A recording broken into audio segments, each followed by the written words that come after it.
चले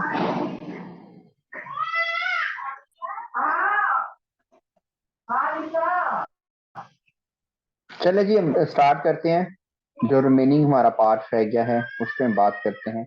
हम तब बात कर रहे थे कि पाकिस्तान में जो मौसमियाती तब्दीलियां हैं, अपने जो कैमराज हैं उसको ऑफ कर दें।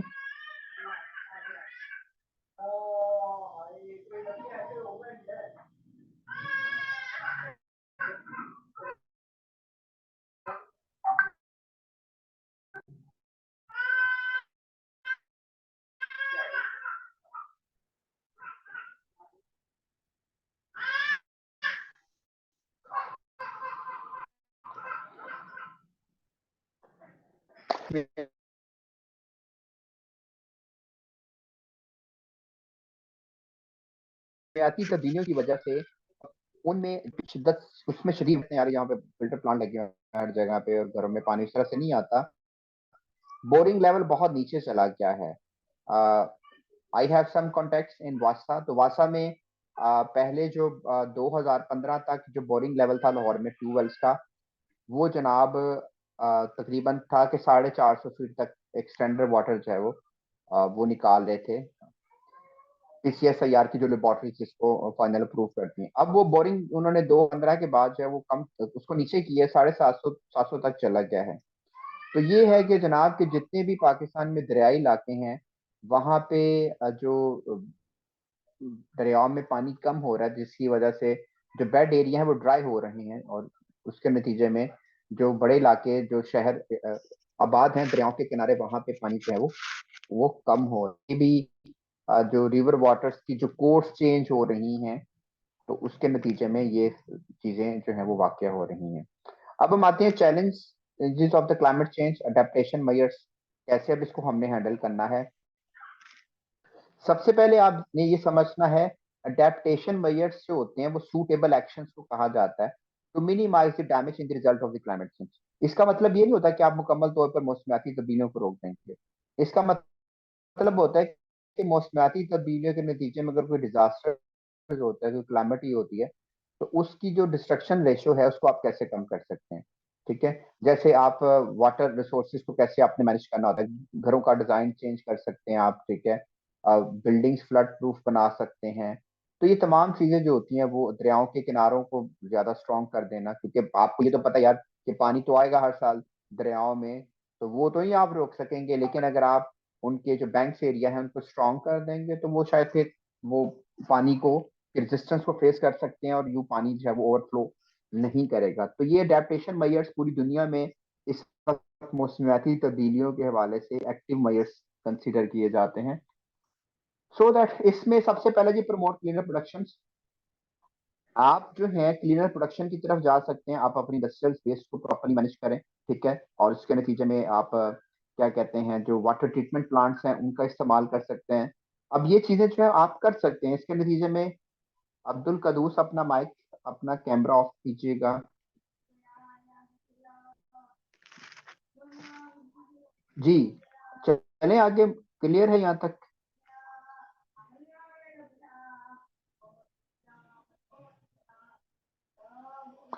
अच्छा, तो एक तो ये है कि क्लीनर प्रोडक्शन की तरफ आपने जाना है। आपने अपने इंडस्ट्रियल सेक्टर्स के अंदर ऐसे बहुत सारे काम कर सकते हैं। वाटर वेस्ट मैनेजमेंट है, वाटर ट्रीटमेंट्स हैं, ये चीजें करने से जो है वो फिर आप काफी हद तक चीजें बेहतर कर सकते हैं। वर्टिकल अर्बन सेटलमेंट ये बहुत जरूरी है। This is adaptation measures. अब इसमें ये है कि आप को ये पता है कि यार के बारिशें कम हो रही हैं, और क्रॉप्स प्रोडक्शन भी कम हो रही है। तो अब उसमें अगर आप अपने जो शहरी आबादियां हैं उनको अगर आप हॉरिजेंटली बढ़ाएंगे, तो इससे ये होगा कि इतराफ की जो ज़राई ज़मीन है वो भी रेजिडेंशियल कॉलोनी में कन्वर्ट होना शुरू हो जाएंगे। दुनिया में ऐसा जो है वो आप कह सकते हैं कि इतना सिली टाइप्स जो कंस्ट्रक्शन है वो नहीं होती जितनी कि जैसे कि पाकिस्तान में होती है। मैं इसकी मिसाल अपने ही शहर की दूंगा, हम लाहौर में रहते हैं। पिछले 20-25 साल में वो रेजिडेंशियल कॉलोनीज में चेंज हो गई है, और आपने सारी कंस्ट्रक्शन जो है वो हॉरिजेंटली की है। दुनिया में आपको तो वर्टिकल कंस्ट्रक्शन होती है, यानी कम इलाके के अंदर आप अब जो शहरी आबादी होती है उसको आप क्या करते हैं, ऊपर की तरफ स्टोरेज की कंस्ट्रक्शन में लेके जाते हैं। न्यूयॉर्क की सिर्फ 5% आबादी जो है ग्राउंड फ्लोर पे रहती है। अब आप क्या कर रहे हैं कि आप शहरों को जो है वो यहाँ जिसकी वजह से आप जो है वो फिर आपकी जरिए जमीन जो है वो इफेक्ट हो रही है, और आप ऑलरेडी जो है वो इन फूड इनसिक्योरिटी को फेस कर रहे हो यार। तो आप अर्बन जो वर्टिकल कंस्ट्रक्शन है उसकी तरफ जाएं। इसके अलावा फ्रेंडली ट्रांसपोर्टेशन। अब आप देखें कि पाकिस्तान में जो हम बाहर से ऑयल जो है वो इंपोर्ट करते हैं, फिर एलपीजी भी आती है, और वो कराची से वो पूरे मुल्क में उसकी सप्लाई जाती है ऑयल कंटेनर की बेस के ऊपर। इसको रोकें आप। उसकी वजह से ये होता है कि वो हवा में कार्बन डाइऑक्साइड को खारिज करते हैं। 1000 कंटेनर अगर चलते हैं कराची से रोजाना, तो वो पूरे मुल्क में आप देख सकते हैं कि वो कितना ज्यादा CO2 को उसको मिट करेंगे। आपको जाना है की तरफ, जैसे पूरी दुनिया में होता है कि आप पाइपलाइन के थ्रू तेल एलपीजी को ट्रांसपोर्ट करें। एक तो वो सिक्योर भी होती है, ठीक है, और इसमें कोई हादसा भी नहीं होता, और उसके नतीजे में आपका माहौल भी जो है वो साफ सुथरा रहता है। इंडोर्स हाइड्रो पावर जनरेशन, मौसमियाती तब्दीलियों को अगर आपने प्रॉपरली हैंडल करना है तो पाकिस्तान को जो है वो हाइड्रो पावर जनरेशन की तरफ जाना है, यानी पानी से बिजली पैदा करें। आपके जितने भी मेजर थर्मल प्लांट्स हैं आप उनको शिफ्ट करें, क्योंकि थर्मल की वजह से they are not the environmental friendly electricity production. क्यों फर्नेस ऑयल इस्तेमाल करोगे, कोयला इस्तेमाल करोगे आप, या फिर अगर आप गैस के जरिए से बिजली बना रहे हैं, तो अल्टीमेटली वो जो है वो आपका जो ग्लोबल आपका इन्वायरमेंट है उसको डिस्टर्ब करेगी। तो आप इसकी तरफ जाएं, ठीक है। अच्छा, इसी तरह क्लाइमेट रेजिस्टेंस कंस्ट्रक्शन, आप क्या करेंगे जी, आप ऐसी कंस्ट्रक्शंस की तरफ जाएं जो कि मौसमियाती तब्दीलियों को, फ्लड को, या एक्सट्रीम हीट वेदर्स को जो है वो बियर कर सकें, ठीक है। पूरी दुनिया में ऐसा होता है। अब ये ना हो कि अगर एक साल बाद फ्लड आ रहा है राजनपुर के अंदर या सिंध के किसी इलाके में और लोग घरों से महरूम हो जाते हैं, तो आप उससे फ्री होता है कि पॉवर्टी भी बढ़ती है, लोगों की जिंदगी के मसाइल मजीद बढ़ जाते हैं। तो ये आपने काम करना है, आप क्लाइमेट रेजिस्ट कंस्ट्रक्शन की तरफ जाना है। मेरे एक फ्रेंड है वहां पे होते हैं वियतनाम के अंदर। वियतनाम में फ्लड्स बहुत ज्यादा आते हैं ना, तो वो पानी पे उनकी रिसर्च है। वो कहते हैं कि वियतनाम में जो फ्लड्स आते थे तो वो हर साल, तो अब उन्होंने क्या किया है कि जिन एरियाज में फ्लड्स आते हैं वहां पे घरों की जो बेस है उसको 8 से 10 फीट ऊपर, तो वो घरों में दाखिल नहीं होता। तो इससे फ्री होगा कि पानी को तो नहीं हम रोक सकते, बारिशें होती हैं, फ्लड्स आ जाते हैं, लेकिन ये है कि घरों की कंस्ट्रक्शन का स्टाइल चेंज करने से जो है वो हमने उनका जो क्या कहते हैं डिस्ट्रक्शन लेवल है उसको कम कर दिया है। फिर आपने एक और काम करना है कि आपने सी वॉल कंस्ट्रक्ट करें, आप वेजिटेशन कवर की तरफ जाएं। अगर आप ये कहते हैं कि जी हमारे नॉर्दर्न एरियाज के अंदर जो है वो लैंडस्लाइडिंग ज्यादा होती है, लेकिन कम से कम अगर आप वेजिटेशन की तरफ जाएं, फॉरेस्टेशन की तरफ जाएं, तो अगर बारिश होती भी है तो वेजिटेशन कवर जो होता है तो पानी की स्पीड को कम कर देता है और फिर पिच को रोकता है, जिसकी वजह से लैंडस्लाइडिंग नहीं होती। अंदर जहाँ पे साइक्लोन ज्यादा आते हैं वहां पे सी वॉल कंस्ट्रक्ट की हैं, जिसके नतीजे में अब ये होता है कि साइक्लोन तो आ रहे हैं लेकिन सी वॉल की वजह से जो कोस्टल पॉपुलेशन है आपने उनको सिक्योर किया है। फिर आप ग्रीन मैन्योर ऑल्टरनेटिव फ्यूल्स की तरफ जाएं। अब अगर आप अपनी फूड इनसिक्योरिटी को फेस कर रहे हैं, तो अगर आप कमर्शियल खाद को इस्तेमाल करेंगे तो वो आपकी जो सॉइल फर्टिलिटी होती है उसको कम कर देता है। पानी कम आ रहा है तो आने वाले वक्त में ये जमीनें जो होती हैं ये आउट ऑफ प्रोडक्शन हो जाएंगी, यहाँ पे काश्त नहीं होगी। लेकिन अगर आप कुदरती खाद को इस्तेमाल करेंगे तो ये शायद जमीन की जरखेजी को बरकरार रखेंगे। दूसरा आपने काम करना है कि जो पहाड़ी इलाकों में लोग दरख्त काट के लकड़ियां जलाते हैं, उनको आप ऑल्टरनेटिव फ्यूल्स की तरफ लेके जाए, उनको सब्सिडाइज एलपीजी सिलेंडर दे दें ताकि वो लोग दरख्तों को ना काटें, और यूं आपका जो इन्वायरमेंटल बैलेंस है वो सिक्योर रहे। इसके अलावा आप अर्ली वार्निंग सिस्टम की तरफ जाएं, बेटर करें उसको। अब ये पूरी साइंटिफिक टेक्नोलॉजीज हैं जिसकी वजह से आप आने वाले जो नेचुरल क्लाइमेट सॉरी डिजास्टर्स होते हैं, क्लाइमेटीज होती हैं, उन उनकी डिस्ट्रक्शन लेवल को कम कर सकते हैं। आप सेव इवैक्यूएशन कर सकते हैं, लोगों को निकाल सकते हैं आसानी से, ठीक है। और इसके साथ साथ इसमें बहुत सारी जदीद टेक्नोलॉजी आ गई है, सेटेलाइट्स है, सॉफ्टवेयर है, कंप्यूटर सेंसर्स हैं। तो पाकिस्तान को इस चीज़ की बहुत ज़्यादा ज़रूरत है, हमारे अर्ली वार्निंग सिस्टम को बेहतर करने की। इंश्योरेंस प्रोग्राम, खासकर वो लोग जो कि देहातों में या फ्लड जोन्स के अंदर आते हैं, उनके घरों को, उनकी फसलों को, उनकी ज़रूरी ज़मीनों को इंश्योर करने की ज़रूरत है।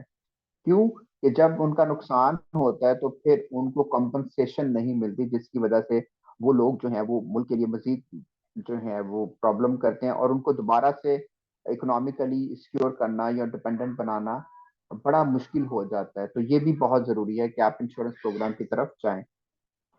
अच्छा जी, एक और बड़ा इंपॉर्टेंट काम है, वो है जी वाटर सेविंग इरिगेशन प्रैक्टिसेस। अब ये भी है कि हमें पानी की कमी का सामना है, और पाकिस्तान और इवन दैट के इंडिया में जो इरिगेशन के मेथड्स हैं वो वाटर वेस्टेज मेथड्स के अंदर आते हैं। पानी बहुत सा जाया हो जाता है। अब पानी कम है तो फिर आप ड्रिप इरिगेशन की तरफ जा सकते हैं, आप केनाल्स की लाइनिंग कर लें, ठीक है, ताकि पानी की सीपेज को रोका जा सके। तो इससे ये काम ये जरूर होगा कि अगर आपके मुल्क में वो एरिया जहाँ पे पानी कम भी हुआ तो उससे आप जो वाटर सेविंग इरिगेशन प्रैक्टिसेस हैं उसके नतीजे में आप फसलों को जो है वो प्रॉपरली जो है वो काश्त कर सकते हैं। फिर लोगों को पब्लिक अवेयरनेस देने की बहुत जरूरत है। पाकिस्तान दुनिया के वो उन कंट्रीज में शामिल है जहाँ पे मौसमियाती तब्दीलियों के वाले से लोगों को अवेयरनेस बिल्कुल भी नहीं है, खासकर पानी के मामला में तो बिल्कुल भी नहीं है। तो जनाब यहाँ पे आपको लोगों को अवेयर करने की जरूरत है और उनको बताने की जरूरत है कि मौसमियाती तब्दीलियों से कैसे आप निपट सकते हैं, अडेप्टेशन स्ट्रेटेजीज के वाले से उनको ट्रेन किया जा सकता है। इसके अलावा you have to go for the improve urban drainage capacity. अब अगर आप ये कहें कि मुल्क के बहुत सारे इलाके जो हैं वो हर साल जो है वो फ्लड सिचुएशन को फेस कर रहे हैं। फॉर एग्जांपल अर्बन एरिया है, हमने 2020 में देखा, 2022 में देखा कि कराची में शदीद बारिशों की वजह से जो है वो सिचुएशन बड़ी खराब हुई। तो अब उसकी वजह ये होती है कि क्यों हुई कि कराची एक बड़ा शहर है, वहां पे जो ड्रेनिंग सिस्टम है वो आउटडेटेड है। तो आप उसको बेहतर करें ताकि पानी जो है वो तेजी से आप उसको जो है वो ड्रेन कर सकें। ये सूरत हाल लाहौर में भी है, लेकिन अब वो काफी बेहतर हुई है लाहौर में। लेकिन लाहौर में भी अभी बहुत सारे ऐसे एरियाज हैं, खासकर नॉर्थ लाहौर के अंदर, जहाँ पे बारिश अगर होती है तो पानी खड़ा हो जाता है और बड़ी सिचुएशन खराब हो जाती है। तो ड्रेनेज कैपेसिटी को बेहतर करें। बारिशों को तो नहीं आप रोक सकते, लेकिन ड्रेनेज सिस्टम बेहतर होने की वजह से जो है वो आप जो अच्छा, उसके अलावा क्लाइमेट चेंज रेजिलियंट क्रॉप्स, दुनिया में अब बहुत ज्यादा रिसर्च हो चुकी है, ऐसी ऐसी टाइप्स आ गई हैं, ऐसी फसलें, ऐसे बीज आ गए हैं जो कि शदीद मौसमियाती तब्दीलियों में भी ग्रो कर जाते हैं। उसमें टेम्परेचर कम अगर ज्यादा हो तो वो उसको बियर करते हैं, सॉइल वेरिएशन हो वो बियर करते हैं, इवन दैट कि अगर उनको पानी भी कम दस्तियाब हो तो फसल जो है वो ग्रो कर जाती है। तो आपने उन टाइप्स की तरफ जाना है, ठीक है।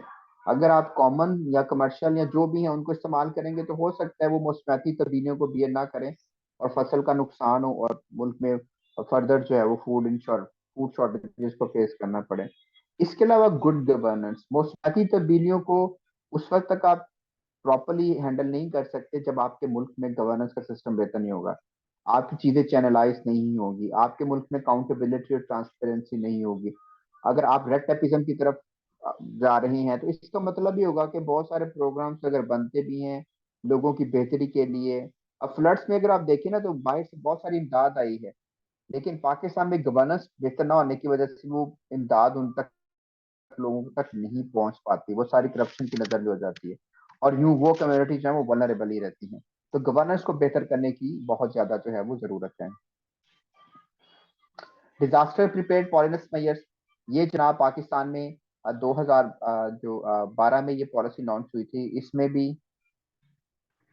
जी बिल्कुल नॉन रिन्यूएबल एनर्जी की तरफ भी आप जाएं, बिल्कुल जाएं, इससे भी चीजें काफी बेहतर होगी, आपके एनर्जी रिसोर्सेज जो है वो मजीद सिक्योर हो जाएंगे।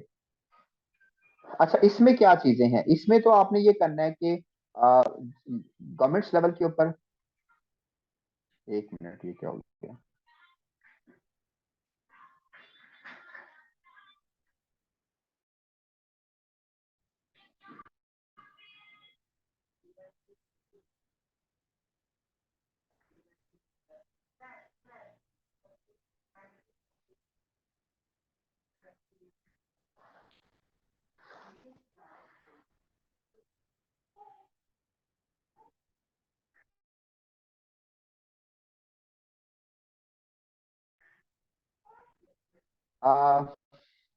Government of Pakistan should take the following measures, allocate the adequate finances, कि जो भी मुतलका इदारे हैं जो कि मौसमियाती तब्दीलियों से कंसर्न है उनको फाइनेंशियल सपोर्ट मिलनी चाहिए ताकि वो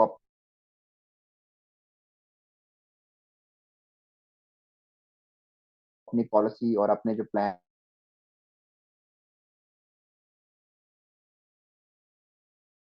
हैं उनको एग्जीक्यूट कर सकें।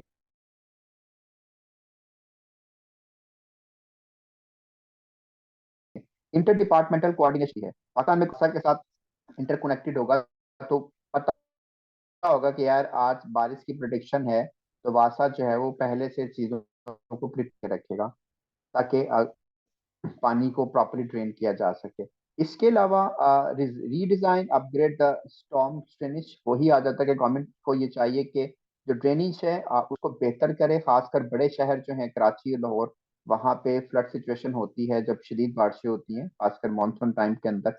अर्ली वार्निंग सिस्टम को बेहतर किया जा सकता है, ये तकरीबन ऑलमोस्ट कॉमन ही है जो कि मैंने अडाप्टेशन में बताए हैं, लेकिन ये उसके अंदर भी आप लिख सकते हैं। डिजास्टर रेजिस्टेंस बिल्डिंग्स आ जाती हैं, मल्टी प्रूफ बिल्डिंग्स आती हैं।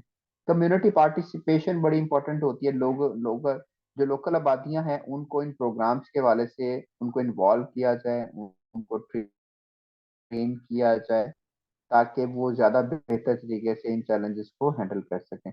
फिर ग्लेशियल मेल्ट जो है उसको प्रॉपरली जो है वो आप मॉनिटर करें, ठीक है, दरियाओं में पानी का फ्लो है उसको मॉनिटर किया जाए ताकि किसी भी तरह की हंगामी सूरत हाल से आप प्रॉपरली हैंडल कर सकें। फिर लॉ इन्फोर्समेंट की बहुत जरूरत है। आपको पता है कि पाकिस्तान में अब पानी और मौसमियाती तब्दीलियों के हवाले से बाकायदा से कानून नहीं है, ठीक है, तो आपको कानून बनाने की भी और उसको इन्फोर्स करने की भी जरूरत है। मसलन फॉर एग्जांपल लाहौर में पाबंदी लगा दी है कि आप जो है वो गाड़ियों को घरों के बाहर नहीं धो सकते क्योंकि उससे पानी की वेस्टेज बहुत ज्यादा होती है, ये पूरी दुनिया में बैन होता है, ठीक है। तो अब ये चीजें जो है वो आहिस्ता आहिस्ता थोड़ी अवेयरनेस हो रही है, ठीक है। अच्छा जी, ये सारे रिसर्च लिंक्स हैं जहां से मैंने इसको पढ़ा। मैंने आपको इसमें एक सॉल्व क्वेश्चन भी दिया है, वो भी आप देख लीजिएगा। स्लाइड्स बड़ी कम्प्रीहेंसिव है, आपको ऑलमोस्ट टॉपिक समझने में काफी ज्यादा हेल्प करेंगी, और जिस तरीके से मैंने आपको बड़े आसान तरीके से समझाया भी है, और आई होप दैट के क्लाइमेट चेंज के बारे में अब कुछ ना कुछ आपको आइडिया हो गया है अब। अच्छा जी, अब कोई सवाल है तो पूछ लें। जी सर, एक जिक्र नहीं किया गया है हमारे यहाँ। अब देखें ना, पॉलिसी जो भी पुरानी होती है, अब हमारा जो मीडिया है, मतलब निखट्टू किस्म के साथी, लिफाफा साथी होते हैं पाकिस्तान के अंदर। ये और चीजों के ऊपर काम करते हैं, ये नहीं काम करते मतलब कि आपने पॉलिसी क्या बनानी है, क्लाइमेट चेंज हो रहा है, दरख्तों की तरफ करें, दरख्त ज्यादा उगाएं, ये सारी मीडिया। मीडिया ये काम करता नहीं है, मीडिया का काम होता है कि इश्यू को हाईलाइट करना और उन कंसर्निंग डिपार्टमेंट तक मैसेज पहुंचाना कि वो इस पे एक्शन लें। मीडिया हमेशा ओपिनियन बिल्डिंग करता है और एक गाइडलाइन प्रोवाइड करता है। मीडिया कभी भी एक्शन नहीं ले सकता, मीडिया दरख्त नहीं लगाएगा, मीडिया पॉलिसी नहीं बनाएगा, ये सारा एग्जेक्टिव का काम होता है। हाँ, ये जरूर है कि प्रोग्राम्स के जरिए से आप इन चीजों को हाईलाइट कर सकते हैं, लेकिन वो करता नहीं है। पाकिस्तान के मीडिया की डायरेक्शन ही गलत है।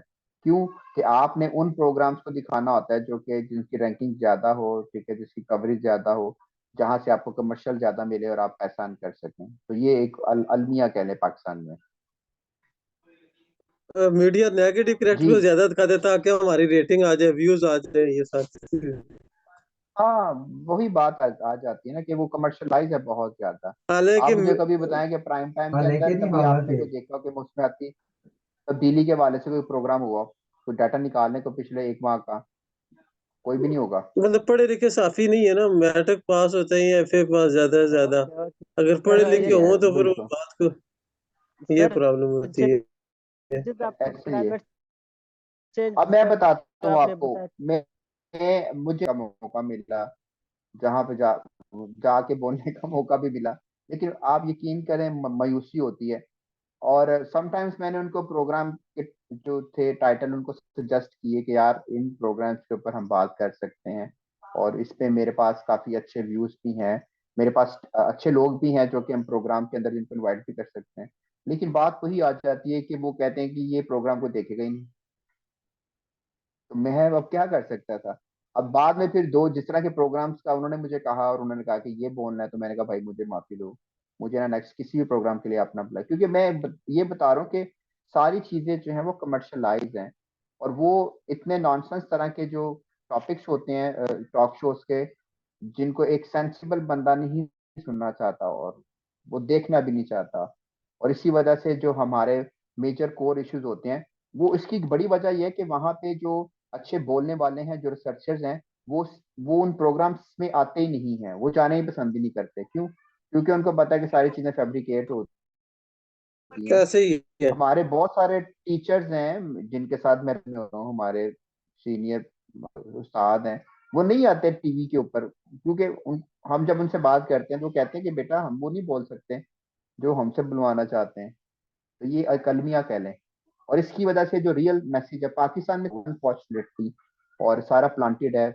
अब इसमें हम क्या कहें कि जी आपने फलाने इदारे के बारे में नहीं कुछ बोलना, ये नहीं कहना। मेरे दोनों प्रोग्राम जो थे वो रिटायर्ड दो ब्रिगेडियर के साथ थे पैनल्स में, तो मैंने दोनों प्रोग्राम में उनको अच्छा खासा जो है वो रगड़ा लगाया। तो उसके बाद फिर उन्होंने कंप्लेन की बाद में प्रोग्राम वालों को कि आपने इस बंदे को बुलाया। तो उसके बाद फिर उन्होंने कहा कि सर आप जरा हाथ हौला रखिएगा, जरा कम बोलिएगा इस तरह के इश्यूज के ऊपर। तो मैंने कहा नहीं यार, ये तो फिर आप मुझे ना बुलाइएगा।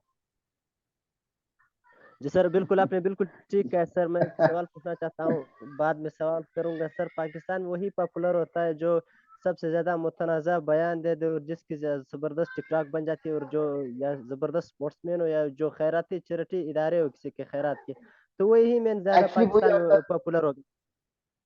सवाल पाकिस्तान सर, अहमकों की मेरा समाज ये का है।